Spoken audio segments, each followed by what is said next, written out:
So this happened, and thus once again Discord's character has become a matter of intense debate.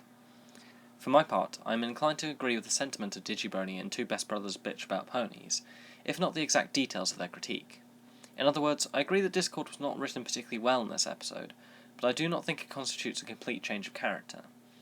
Instead, I propose an altogether more radical view of Discord, based on not only Three's a Crowd, but all of Discord's appearances thus far. The theory is simple. Discord is Satan. Okay, maybe it isn't quite that simple, but the general idea is somewhere along those lines. I'm not trying to argue Discord as a literal stand-in for Satan, but rather he fulfills a similar role in a similar way in Equestria as Satan is meant to in Christian theology, in our world. By looking at Discord's past actions, we can discern a certain pattern which lends itself to this interpretation, in a similar way to which I argued for Celestia's divinity in my Celestia video. This will by no means act as a conclusive proof that Discord is Satan, but it will provide an interesting and legitimate way in which to interpret him. First, we need to brush up on our scripture and look at the theology that exists for Satan. In reality, this is a very complex thing to do, so I'll simplify it to the best of my ability. One issue is that the various extracts often attributed to Satan can also be interpreted as referring to alternate figures. As such, I will only include those which include explicit reference to Satan, or do not contain reference to any other person. These extracts are Genesis, the Gospels, and Revelations, although for the purposes of this video I will not be looking at Revelations. Following this method, we gain the following characteristics for the devil. First, he is the enemy of God. In both Genesis and the Gospels, he attempts to defy God by leading his children astray. With Adam and Eve, he succeeds, having them bite the apple which God forbade. With Jesus, he fails to tempt him to use his powers for his own benefit. In each case, however, he acts in direct opposition of God, but rather than go after him, he goes after his children. Similarly, Discord is the enemy of Celestia, but he does not target her outright. Instead, he targets the equivalent of her children, her students, the main six. All this is par for the course, though. Discord is evil, Celestia is good. This much is obvious. However, the more interesting parts of Satan's character create a far better insight into Discord. Satan is presented as a tempter who indirectly fights his opponents. In Genesis, the serpent does not personally do anything. He does not take the apple or force Eve to eat it. Instead, he reasons with her that it is in her best interests, twisting her worldview until she decides to do it herself. To quote, he said to the woman, "Did God really say, 'You must not eat from any tree in the garden'?" The woman said to the serpent, "We may eat from the trees in the garden, but God did say, 'You must not eat fruit from the tree that is in the middle of the garden, and you must not touch it, or you will die.'" "You will certainly not die," the serpent said to the woman, "for God knows that when you eat from it, your eyes will be opened, and you will be like God, knowing good and evil." When the woman saw that the fruit of the tree was good for food, and pleasing to the eye, and also desirable for gaining wisdom, she took some and ate it. Satan acts in the same way when tempting Jesus in the Gospels. "If you are the Son of God, tell these stones to become bread." Jesus answered, "It is written, 'Man shall not live on bread alone, but on every word that comes from the mouth of God.'" Then the devil took him to the holy city and had him stand on the highest point of the temple. "If you are the Son of God," he said, "throw yourself down, for it is written, 'He will command his angels concerning you, and they will lift you up in their hands, so you will not strike your foot against a stone.'" Jesus answered him, "It is also written, 'Do not put the Lord your God to the test.'" Again, the devil took him to a very high mountain, and showed him all the kingdoms of the world and their splendor. "All this I will give to you," he said, "if you will bow down and worship me." Jesus said to him, "Away from me, Satan, for it is written, 'Worship the Lord your God, and serve him only.'" In each case, Satan attempts to twist the beliefs of his opponent to his own, and thus destroy their allegiance to God. Taking this into account, we can see how Discord acts in a remarkably similar way. Compare, for example, the tempting of the main six in the garden of the royal palace. That just can't be the truth. Well, all the truth does is make your heart ache.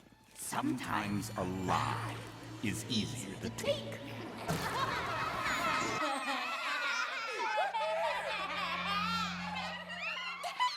What gives? What's the matter, Pinkie Pie? I thought you appreciated a good laugh. It's different. They're laughing at me. It's hardly different. Your friends laugh at you all the time. My friends laugh silly.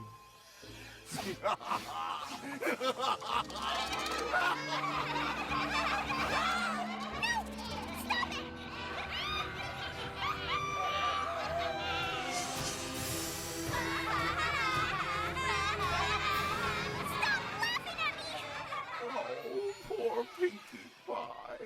And here I thought laughter made you happy. Happy? I don't think so.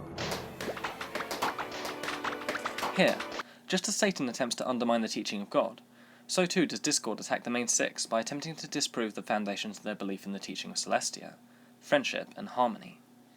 Eve concedes that the apple is worth eating, in the same way Applejack concedes that it might be better to lie.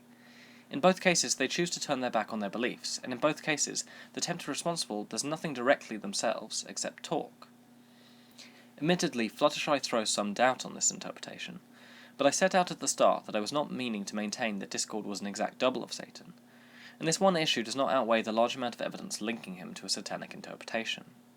Additionally, the fact that Discord can be resisted still lends him to the personage of Satan, as Jesus successfully resisted him also. You heard it here first, folks. Fluttershy is Jesus. Getting back on topic, though, it matters not whether Discord is successful or unsuccessful in his tempting. What matters is that this has been established as his modus operandi, and it is the same one as that used by the devil. What this shows is that Discord's aim is always to defeat harmony by destroying his enemies' belief in it, and the way he achieves this is through tempting them and twisting their beliefs with his words. Digibony said an interesting thing in his Three's a Crowd video, which I think demonstrates my point. He described the events of Keep Calm and Flutter On as feeling like Discord was in control the entire time. This, to me, is exactly how the devil feels in the story of Genesis. We know he has ulterior motives, we know Eve is being tricked, and yet we cannot think of a way to counter what is being said. It is a reasonable argument that she should eat the apple. It is a reasonable argument that Discord should be allowed to do what makes him comfortable. Indeed, even the fact that he is reformed at the end of the episode has no hindrance to this satanic interpretation. This is because, in his role as the reformed Discord, he is still perfectly able to tempt and to fight against harmony, as shown when he successfully talks Twilight out of joining her friends in the episode Princess Twilight Sparkle. And similarly, the serpent is supposed to be part of God's creation and the Garden of Eden, so even when he is tempting Eve, he's meant to be part of God's side. So far, so satanic. But with Three's a Crowd, suddenly everything changes. Or does it? Digibony and Two Best Brothers Bitch, among others, have critiqued Discord's portrayal in this episode as marking a change of character. Digi says, he doesn't have the same presence, and that he no longer feels like a threat. Furthermore, both him and Two Best Brothers complain that Discord's main motivation in this episode boils down to simply wanting to ruin Twilight and Cadence's day, while using the test of Twilight's friendship as a cover. To a certain extent, I agree with this view. Discord isn't sincere when he claims to be testing Twilight's friendship, and he does seem to be genuinely upset when Cadence reveals he has failed to ruin her bonding with Twilight. But where our opinions differ is with the topic of Discord's actual motivation. Discord may be angry that Cadence has had a good day despite his efforts, but there is more to it than that. With the benefit of the satanic reading I've pursued thus far, we can see why. Following my view, Discord's primary goal in any encounter with the main six and other good or harmonious characters is to dissuade his opponents from their belief in harmony. The way he goes about this is through attempting to outwit them with words. Thus, although he does not fully believe Twilight is his friend, his point is a well-made one, and a critique of her worldview. If she really is his friend, he argues, she should help him out when he is sick. Even Digi and Two Best Brothers concede this much. Turning to Discord's other supposed motivation, we find that he is angry that Cadence feels she bonded with Twilight, despite his efforts. But the reason he is angry is not simply because he wanted to ruin their day, but because she reaffirmed her belief in harmony. Discord's true aim was to demonstrate that following friendship leads to a contradiction, and thus following chaos makes more sense.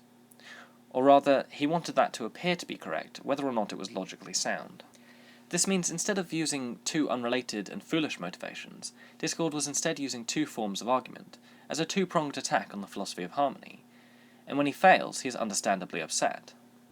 Thus, by following a satanic interpretation of Discord, we can arrive at the core of his character. Discord is a trickster, an attempter who uses words rather than direct power to defeat his rival Celestia and her teachings on harmony. His arguments are sometimes successful and sometimes unsuccessful. He is sometimes freely evil, and sometimes supposedly on Celestia's side, but in all cases he is able to use his wit to attempt to defeat Harmony. Therefore, even in worse episodes like Three's a Crowd, his seemingly childish motivation betray a far deeper one, his eternal struggle to finally defeat Harmony once and for all, so that all may fall as he has. Who knows, come season end, he may finally have succeeded. Thanks for watching. I hope you enjoyed yourself and maybe learned something too. What are your thoughts? Am I right to interpret Discord as the pony version of Satan, or is there a better explanation of his role and character? Let me know in the comments. Until next time then, this is Nightsphere the Gnostic. Goodbye.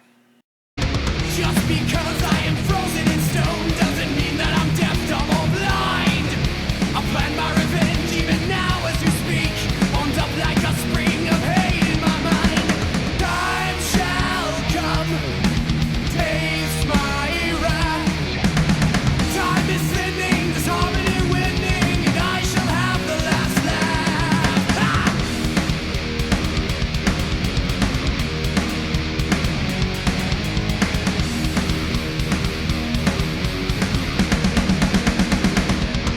I pity my poor unsuspecting victims. They know not for them what's in store.